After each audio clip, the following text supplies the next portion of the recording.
ಸ್ನೇಹಿತರೆ ಇಲ್ಲಿ ಮೊದಲು ಕೋಟಕ್ ನ್ಯೂ ಆ್ಯಪ್ನ ನಾವು ಓಪನ್ ಮಾಡ್ಕೊಳ್ಳೋಣ. ಮಾಡಿದ ನಂತರದಲ್ಲಿ ಇಲ್ಲಿ ಮೊಟ್ಟ ಮೊದಲು ನೀವು ಪ್ಲೇಸ್ಟೋರ್ನಲ್ಲಿ ನಿಮ್ಮ ಆ್ಯಪ್ ನೀವು ಆಲ್ರೆಡಿ ಇನ್ಸ್ಟಾಲ್ ಮಾಡಿದರೆ ಅದನ್ನು ಡಿಲೀಟ್ ಮಾಡಿ ಮತ್ತೊಂದ್ಸರಿ ಇನ್ಸ್ಟಾಲ್ ಮಾಡ್ಕೊಳ್ಳಿ. ಅಂದರೆ ಸಂಪೂರ್ಣವಾಗಿ ಅಪ್ಡೇಟ್ ಆದಂಥ ವರ್ಷನ್ ಬರುತ್ತೆ. ಇನ್ಸ್ಟಾಲ್ ಮಾಡಿದ ನಂತರದಲ್ಲಿ ನೋಡ್ಬೋದು ಫೋನ್ ನಂಬರ್ ಕೇಳ್ತಾ ಇದೆ ಸ್ನೇಹಿತರೆ. ಫೋನ್ ನಂಬರ್ನ ಹಾಕ್ಬಿಟ್ಟು ನಾನು ಇಲ್ಲಿ ಕಂಟಿನ್ಯೂ ಅಂತ ನಾನು ಕ್ಲಿಕ್ ಮಾಡ್ಕೋತೀನಿ. ನಂತರದಲ್ಲಿ ಇಲ್ಲಿ ಎಂಟರ್ ಪ್ಯಾನ್ ನಂಬರ್ ಹಾಕಬೇಕಾಗುತ್ತೆ. ಯಾಕಂದರೆ ನಾವು ಎಲ್ಲ ಡೀಟೇಲ್ಸ್ನ ಮರ್ತು ಹೋಗಿದ್ದೀವಿ. ನಮ್ಮ ಪ್ಯಾನ್ ಕಾರ್ಡ್ ಹಾಗೂ ಫೋನ್ ನಂಬರ್ ಮೂಲಕ ಅದು ನಮ್ಮ ಅಕೌಂಟನ್ನು ಲಾಗಿನ್ ಮಾಡ್ಕೊಳ್ಳುತ್ತೆ. ನಂತರದಲ್ಲಿ ಇಲ್ಲಿ ಪ್ಯಾನ್ ನಂಬರ್ನ ಹಾಕ್ತೀನಿ. ಹಾಕಿಬಿಟ್ಟು ಕಂಟಿನ್ಯೂ ಅಂತ ಕ್ಲಿಕ್ ಮಾಡ್ಕೋತೀನಿ.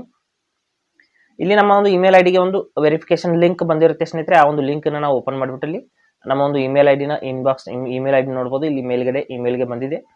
ಇಲ್ಲಿ ಇಮೇಲ್ ಐಡಿ ಜಿಮೇಲ್ ಐಡಿ ಒಂದು ಇನ್ಬಾಕ್ಸ್ ಓಪನ್ ಮಾಡ್ಬೋದು. ಮಾಡಿದ ತಕ್ಷಣದಲ್ಲಿ ನಿಮಗೆ ಕೋಟಕ್ ಕಡೆಯಿಂದ ಒಂದು ಈ ರೀತಿ ವೆರಿಫಿಕೇಶನ್ ಇಮೇಲ್ ಬಂದಿರುತ್ತೆ. ನಂತರದಲ್ಲಿ ಇಲ್ಲಿ setup your Kotak new account ಅಂತ ಇಲ್ಲಿ ಕ್ಲಿಕ್ ಮಾಡ್ಕೋಬೇಕು. ಮಾಡಿದ ನಂತರದಲ್ಲಿ ನೋಡ್ಬೋದು ಆ ಫೋನ್ ನಂಬರ್ನ ಹಾಕಿಬಿಟ್ಟು ಕಂಟಿನ್ಯೂ ಮಾಡಬೇಕಾಗುತ್ತೆ. ಸಾರಿ, ಇಲ್ಲಿ ಅದರ ಮೇಲೆ ಕ್ಲಿಕ್ ಮಾಡಿಬಿಟ್ಟು ವೆರಿಫೈ ಮಾಡಿದ ತಕ್ಷಣದಲ್ಲಿ ನ್ಯೂ ಪಾಸ್ವರ್ಡ್ ಕ್ರಿಯೇಟ್ ಮಾಡಿ ಅಂತ ಹೇಳುತ್ತೆ. ನ್ಯೂ ಪಾಸ್ವರ್ಡ್ ಹಾಗೂ ಕನ್ಫರ್ಮ್ ಪಾಸ್ವರ್ಡ್ ಅಂತ ಎರಡೂ ಕಡೆ ಅದೇ ಪಾಸ್ವರ್ಡನ್ನು ಹಾಕಬೇಕಾಗುತ್ತೆ. ಮಿನಿಮಮ್ 6 ಒಂದು ಕ್ಯಾರೆಕ್ಟರ್ಸ್ ಇರುವಂಥ ಪಾಸ್ವರ್ಡನ್ನು ರೆಡಿ ಮಾಡಬೇಕು. ಅದರಲ್ಲಿ ಒಂದು ಕ್ಯಾಪಿಟಲ್ ಲೆಟರ್ಸು, ಒಂದು ಸ್ಮಾಲ್ ಲೆಟರ್ಸು, ಹಾಗೆ ನಂಬರ್ ಹಾಗೂ ಸ್ಪೆಷಲ್ ಕ್ಯಾರೆಕ್ಟರ್ಸ್ ಇವೆಲ್ಲ ಸೇರಿಸಿ ಒಂದು ಪಾಸ್ವರ್ಡನ್ನು ರೆಡಿ ಮಾಡಿಬಿಟ್ಟು ಎರಡೂ ಕಡೆ ಅದೇ ಪಾಸ್ವರ್ಡನ್ನ ಹಾಕಬೇಕಾಗುತ್ತೆ. ಸ್ಪೆಷಲ್ ಕ್ಯಾರೆಕ್ಟರ್ಸ್ ಅಂದರೆ @ ಹ್ಯಾಶು ಆ್ಯಂಡ್ ಹಿಂಗೆಲ್ಲ ಇರುತ್ತೆ. ಅದರಲ್ಲಿ ಯಾವುದಾದ್ರೂ ಒಂದು ಡಾಲರ್ ಸಿಂಬಾಲ್ ಇರಬಹುದು, ಯಾವುದಾದ್ರೂ ಒಂದು ಹಾಕಿಬಿಟ್ಟು ನಾವು ಪಾಸ್ವರ್ಡನ್ನು ರೆಡಿ ಮಾಡಿಬಿಟ್ಟು ಇಲ್ಲಿ ಕೆಳಗಡೆ ಸೆಟ್ ಪಾಸ್ವರ್ಡ್ ಅಂತ ಕ್ಲಿಕ್ ಮಾಡ್ಕೋಬೇಕಾಗುತ್ತೆ. ಕ್ಲಿಕ್ ಮಾಡಿದ ನಂತರದಲ್ಲಿ ನಮಗೆ ಎಂ ಪಿನ್ ಕೂಡ ಕ್ರಿಯೇಟ್ ಮಾಡೋದಕ್ಕೆ ಹೇಳುತ್ತೆ. 6 ಅಂಕೆಗಳ ಒಂದು ಹೊಸ ಎಂ ಪಿನ್ ಅನ್ನು ಕ್ರಿಯೇಟ್ ಮಾಡ್ಕೋಬೇಕು. ನಂತರದಲ್ಲಿ ಅದೇ ಎಂ ಪಿನ್ ಅನ್ನು ಕೆಳಗಡೆ ಕನ್ಫರ್ಮ್ ಎಂ ಪಿನ್ ಅಂತ ಏನಿದೆ ಅದ್ರ ಮೇಲೆ ಹಾಕಬೇಕು. ಅಲ್ಲಿ ಹಾಕಿದ ನಂತರದಲ್ಲಿ ಸೆಟ್ ಎಂ ಪಿನ್ ಅಂತ ಕೆಳಗಡೆ ಇರುವಂಥ ಆಪ್ಷನ್ ಮೇಲೆ ನಾವು ಕ್ಲಿಕ್ ಮಾಡ್ಕೋಬೇಕು.